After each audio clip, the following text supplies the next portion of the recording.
Hey YouTube, welcome to Market Watch. So your weekly 7, we're talking about the Digimon card game market. As far as we know, BT7 big events are officially over in North America thanks to the Ultimate Cups ending this weekend. So now we're going to look at what happens to the meta when that happens. You know what I mean? BT8 is still a month away, which is crazy to think about. Still 4 weeks away. And now we're in the market of getting ready for that format. So if you guys enjoy this content, like the video, comment, subscribe, turn on notification bell, smash potatoes. That way you know when these videos go live. Don't know why I froze there. Kind of weird. Also, this week we are doing another Mario Gaming World Circuit Series tournament to get your invite for the championship in June, which will be a Sunday in June. And let me show you guys what you can play for real quick if you get an invite to this tournament. So you have a chance to play for this sick Bushy Agumon mat. Bushy Agumon being one of the dopest Digimon alive. You'll love to see him. And a nice Mario Gaming World mat. If you guys want a chance to fight for this mat, what you have to do is get an invite to the June Championship. And to get an invite for that June Championship, you gotta play in the circuits I hold most Wednesdays. Like this Wednesday. So if you guys are interested in getting an invite or wanting to play in the tournament to try to get this mat, make sure you check out my Discord. The link to the tournament and sign up on Limitless and everything you need to know about it will be in my Discord. So that's in the description below. You know what? It's a nice mat. Definitely recommend trying to play for it.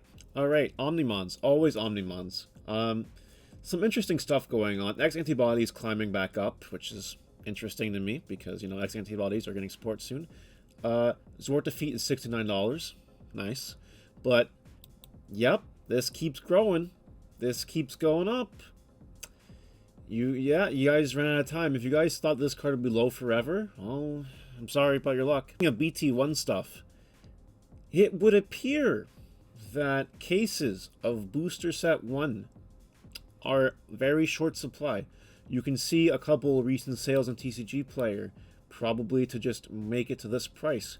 Now, what's super interesting about this is that while there is still BT1 out there, it's not in massive supply. It's not like EX01. You know what I mean?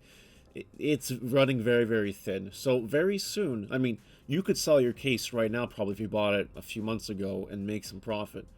If you bought it a year ago, you can definitely make some profit. However, if you can hold it, I still recommend holding it because as you can see, it's only going to go up from there. Unless Bandai does a surprise pump and dump for BT1, you know, this might be it. So there you go. Upamon 1 year box topper is going down at the $23 mark. I would probably make sure you have this card if you can spend $23 on it, maybe $20 if you can. The card is that good, and we'll still continue to see play in BT8 in the future. It is good to have. It's a good blue card. Speaking of blue cards that are good, Max Tapera wanted me to cover this card because it's shooting up, and it is very, very close to buyout range. There's 2, 3, 4, 5, 9, 11, 13 listings, 13 copies left on TCG Player right now. And on eBay, I checked earlier, just barely anything there. This is one buyout away from being like $40 card. If Gabumon, you know, continues to get support, or good tamers happen or whatever, then this card will shoot up in price in the future. And not to mention its OG art, which people really, really love. I love my OG art cards. I would definitely make sure you have some, because the interesting thing about Classic Collection is that there's a lot out there, and because there's a lot out there, because it's a smaller set, nobody really opened Classic Collection. Not as much as like any other booster set with more cards, which means there are just technically less of these floating around because of that. Now, that being said, people can crack open all these cases of EX01. I still have a sealed case of EX01 if I wanted to crack this open, try to get it. But the problem with the Classic Collection set and alternate arts is it had just about as many alternate arts as a regular set. And some of them are worth shit. Absolutely nothing. So it's really, really hard gamble. Should you pay $32 for this card? Honestly, I probably would, because even if it goes down by like $5 or $10, eventually it'll go back up. And it'll be around 40 at some point. Mark my words. So, there is your Gabumon report from EX01, Max Para. I hope you're happy with that. Now we move on to Andromon, this box topper. I'm bringing this card up because as long as decks like Lord Nightmon continue to see play. Mastermon, yellow base BT8.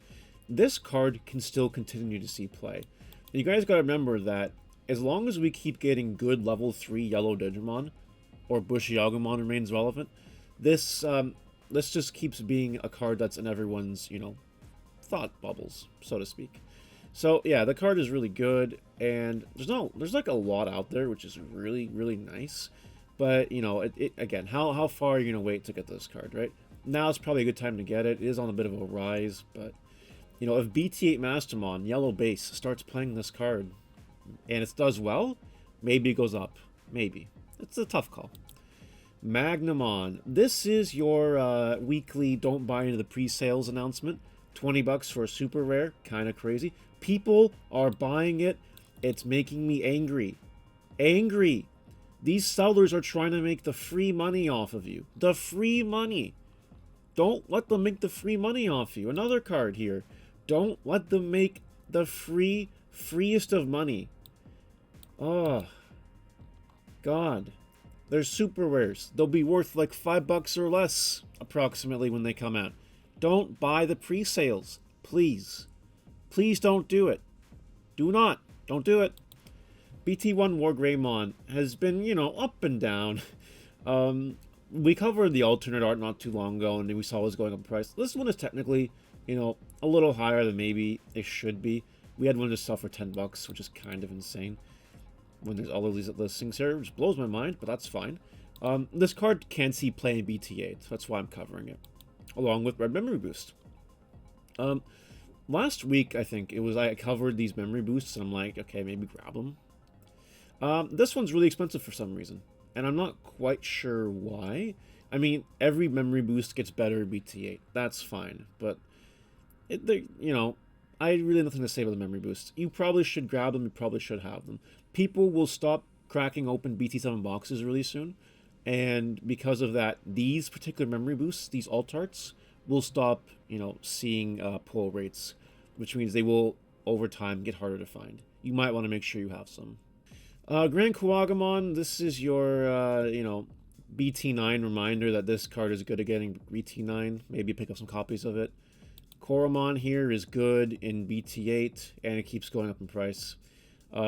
Also, keep in mind that we are getting a very similar card to this, the Baby Demi Vmon, because of Ultimate Cups. It's going to follow the same kind of pattern as Koromon. It'll be lowish at first, and then go up over time. So be careful. Analog Youth is going back down in price. It's kind of falling off. This is your time to grab it, to be honest. And it's only one listing, too. That's crazy. Anyway, if you can get them for cheap, get them for cheap. If you can't, I don't know what to tell you. Kuwagamon is another card that's going to see play in the future, and is actually good in green in the future.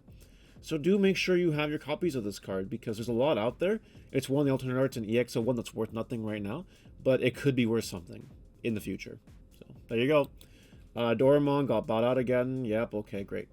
Lucemon Chaos Mode, $69. Very nice. It keeps going up in price, and it's probably going to keep going up in price. Mastermon is definitely a tier 1 deck. Anyone that says anything otherwise is lying to you, and you want to make sure that you have your copies of this card. You can also go a little more budget, but they are also starting to go up, the budget ones as well. So no matter what rarity you want, if you want your Lucemon Chaos Modes, you are running out of time. Andrewamon from the Tamer Pack, kind of flat at around $50. Hasn't really moved since last week.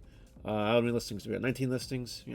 Again, it's someone that wants to do a greedy buyout away from making this card expensive again, and we are almost there. We are almost there. Event Pack 2 cards. They keep going down in price. Don't buy Event Pack 2 cards right now, because they keep going down in price, and they're going to keep printing them. Impmon Alternate Art. I do enjoy this card a lot. It is currently on the down, and I would definitely recommend picking it up as soon as we get more 7th Great Demon Lord support, which could be soon, or 3 Musketeer support. A card like this becomes potentially relevant again. Not to mention that this card is basically a waifu thanks to Mommy over here, and that will have a tax on the card's price. Now, Double Diamond, there's still a lot of Double Diamond boxes around. People could crack them open if they want to. I don't know if they will. But this card, is a high pair away of being expensive again. So I do definitely recommend making sure you have this card, even for your collection. It is a nice card to have. Final card I want to cover today is Alternate Art Black War Greymon, who is currently on the down. Now, this is super interesting to me, because in my testing of BT8, the red version of Black War Greymon is outperforming the black version of Black War Greymon. And I wonder if other people are also maybe thinking about that in their brains. Regardless, it's $25. I don't know how far it'll keep going down, but there's not a lot of BT 1.5 out there. And if this card, if Tier 1 Black War Greymon takes off, this card will be expensive again if they're playing it. It is kind of niche, but it does clear a board potentially. And clearing boards, it's a good thing. It's a good thing to do. Especially in a format where things might just be going wide. They might. You never know. Anyway, that's all I wanted to cover on this week's Market Watch. Let me know what you think in the comment section below. Did I cover everything you guys wanted? Was there something I should have covered? Let me know. Bye.